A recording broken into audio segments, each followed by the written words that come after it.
Hello my dear student, কেমন আছো? আশা করি সবাই ভালো আছো এবং সুস্থ আছো। আজকে চলে এসেছি একটা নতুন ভিডিও নিয়ে এবং নতুন ভিডিওতে তোমাদের জানাই সুস্বাগতম।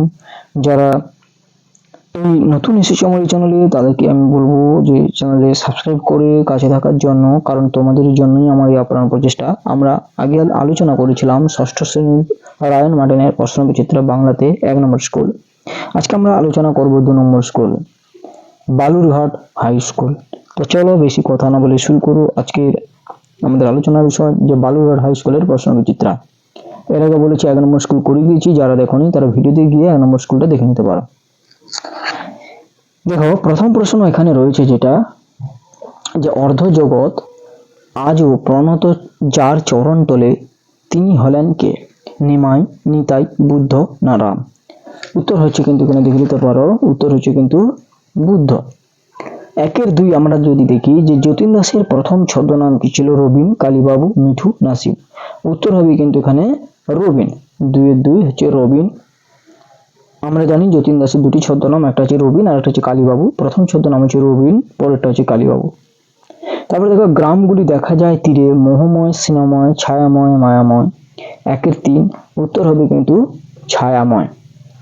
1-এর 4 দেখো রয়েছে, সুধীরবাবু খাতা সংগ্রহ করার ভার দিয়েছিলেন হাবুকে, প্রশান্তকে, নিতাইকে, হরিপদকে। 1-এর 4 হচ্ছে কিন্তু হরিপদক। 1-এর 5 রয়েছে, যে ঝিনুক তো নয়, সেগুলো হলো অরুব্রতন, ধনরতন, বিদ্যারতন, হৃদয়রতন। উত্তর হচ্ছে বিদ্যারতন। 1-এর 6 যদি দেখি, যে নুনিদার প্রথম বলটা no ball, wide, leg bye, কোনোটাই নয়। উত্তর হবে কিন্তু হোয়াইট। 1-এর 6 হবে কিন্তু হোয়াইট। 1-এর 7 যে সোনা, এই ক্রিয়াপদটির মূল ধাতু হচ্ছে কিন্তু শুন ধাতু। সো ধাতু, সোন ধাতু, শুন ধাতু, শুন ধাতু। 1-এর 7 হচ্ছে শুন ধাতু। 1-এর 8 রয়েছে, যে গোপাল খেলা করছে। যে গোপাল খেলা করছে, বাক্যটির গোপাল শব্দটি আমি পক্ষ, তুমি পক্ষ, সে পক্ষ। এটা হবে সে পক্ষ, সে পক্ষ। 1-এর 9 সে শুধু দেখে, এই বাক্যের ক্রিয়াপদটি হলো সকর্মক্রিয়া, অকর্মক্রিয়া, প্রযোজক ক্রিয়া। উত্তর হবে কিন্তু অকর্মক্রিয়া। 1-এর 10 সরল বাক্যের সমাপিকা ক্রিয়া থাকে 1টি, 2টি, 3টি। উত্তর হবে কিন্তু 1টি। তারপরে দেখো, 1-এর 11 হচ্ছে, যে পলাশ আর শিমুল দুজনে মিলে বাজার করতে যাচ্ছে। গঠনগত দিক থেকে বাক্যটি কিন্তু হবে সরল বাক্য, জটিল বাক্য, যোগী বাক্য। উত্তর হবে যোগী বাক্য। এগুলো হচ্ছে 1 নম্বরই। এরপরে আমরা যাচ্ছি 2-এর দাগের 1 নম্বরের প্রশ্নের অ্যান্সার গুলো দেওয়ার জন্য। যে প্রথম প্রশ্ন রয়েছে, যে ন্যায়ের বিধান কে দিয়েছিল? উত্তর হবে কিন্তু দেখো রঘুমণি। ন্যায়ের বিধান দিয়েছিল রঘুমণি। 1-এর 2 হিন্দ নওজওয়ান সভাকে প্রতিষ্ঠা করেছিল। উত্তর হবে কিন্তু ভগৎ সিং।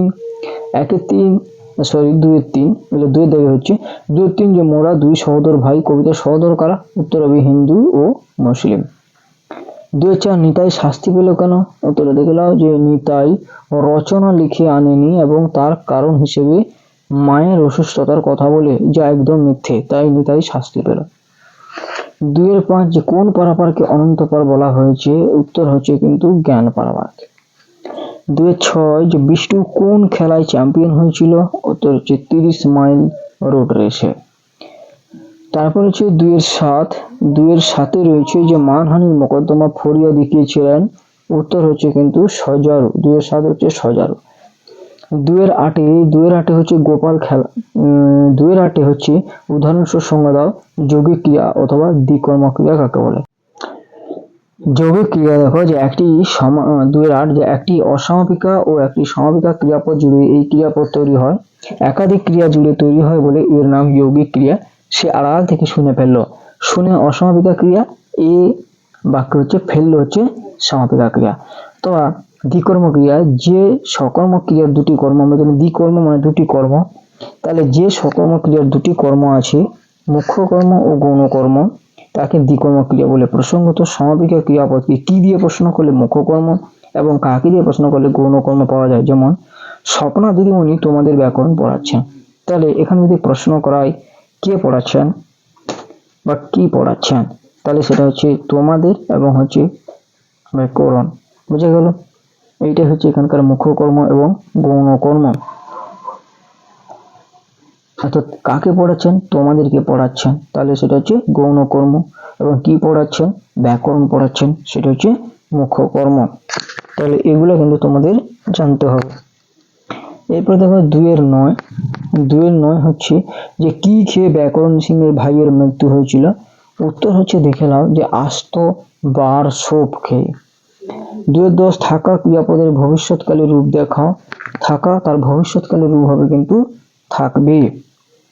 এরপরে দেখো এখানে যেটা রয়েছে 2-11 2-11 যে একটি কর্তাযুক্ত ক্রিয়াহীন সরল বাক্যের উদাহরণ দাও। একটি কর্তাযুক্ত ক্রিয়াহীন সরল বাক্যের উদাহরণ দাও। এটা হচ্ছে 2-11।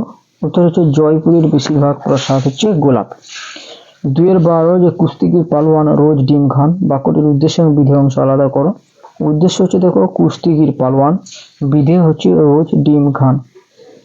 2-13 আমি যেতে পারি কিন্তু বেশিক্ষণ বসবো না, জটিল বাক্যে রূপান্তরিত করো। এখানে 2-3 হচ্ছে দেখো যে আমি যেতে পারি কিন্তু বেশিক্ষণ বসবো না। এই যে জটিল বাক্যে রয়েছে সেটা হবে যে যদি আমি যাই তবে বেশিক্ষণ বসবো না। এরপর অথবা যে মাস্টার মশাই সবই পড়িয়েছেন, অনর্থক বাক্যে রূপান্তরিত করো। এখানে হবে যে মাস্টার মশাই কিছুই বাদ দেননি। এটা হচ্ছে 2 প্রশ্নগুলো হলো, আমাদের 2 দাগেগুলো হলো। তাহলে এগুলোই আমরা এখানে করলাম। আর এখানে শর্ট কোশ্চেন তেমন নাই, আমরা এই শর্ট কোশ্চেনগুলোই বিশেষত আলোচনা করবো 1 নম্বরের গুলা। তো কেমন লাগলো ভিডিওটা? তোমাদের যদি উপকার হচ্ছে অবশ্যই একটা লাইক করো এবং বন্ধুদের মধ্যে শেয়ার করো। আর যারা 1 নম্বর স্কুল দেখুন তাদেরকে রিকোয়েস্ট করবো 1 নম্বর স্কুলটা দেখে নেওয়ার জন্য। আমরা আলোচনা করলাম আজকে 2 নম্বর স্কুল, আমরা পরে আলোচনা করবো 3 নম্বর স্কুল। তো ততক্ষণে ভালো থাকো, সুস্থ থাকো এবং 3 নম্বর স্কুলে দেখার জন্য চ্যানেলটিকে অতি অবশ্যই সাবস্ক্রাইব করে রাখো।